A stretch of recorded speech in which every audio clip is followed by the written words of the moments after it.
Hello, and welcome to Recipes with Ben.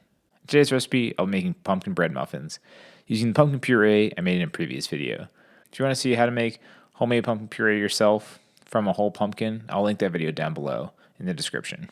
So to start, in a medium mixing bowl, I have 8 ounces of that freshly made pumpkin puree that I'm scooping out of the measuring cup using a rubber spatula.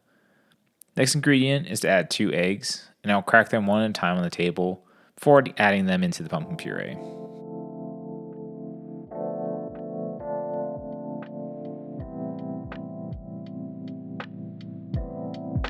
Then after the eggs are added, it's time to whisk them together for a few seconds until the eggs are fully incorporated into the pumpkin.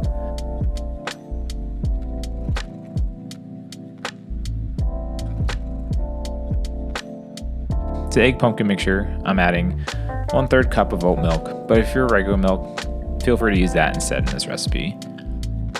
After the milk is added, it's time to add some vegetable oil, which I'm measuring out to be 1/2 cup of vegetable oil in this recipe.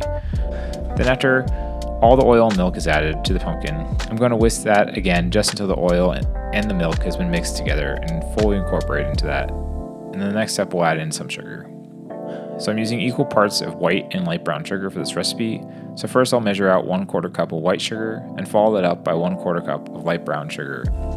And now, before the flour is added, it's important to whisk the wet ingredients until it's 100% smooth, and then it's time to add the spices. I will start with a small pinch of salt, then follow that up by 1/2 teaspoon of nutmeg,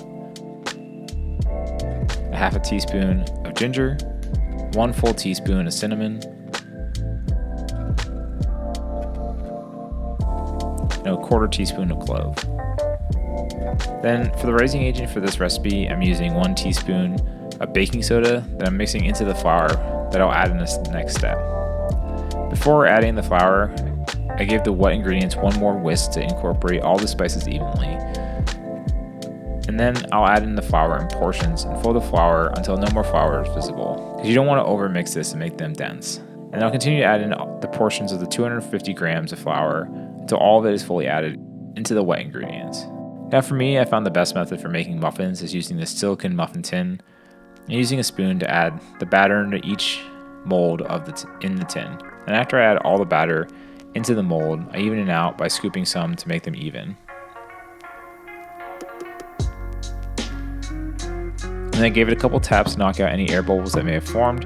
I'm going to bake the muffins at 375 degrees Fahrenheit for 22 minutes in my oven that I preheated ahead of time. After that time, when I removed them from the oven, I inserted a knife to make sure they were cooked in the middle, and since the knife came out clean, they were done.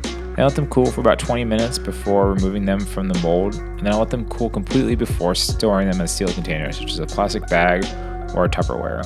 With all that said, thank you so much for watching. I hope you enjoyed this pumpkin bread muffin recipe and found it a good use of your pumpkin puree. Smash that like button if anything that was helpful, and don't forget to subscribe. I'll see you again soon.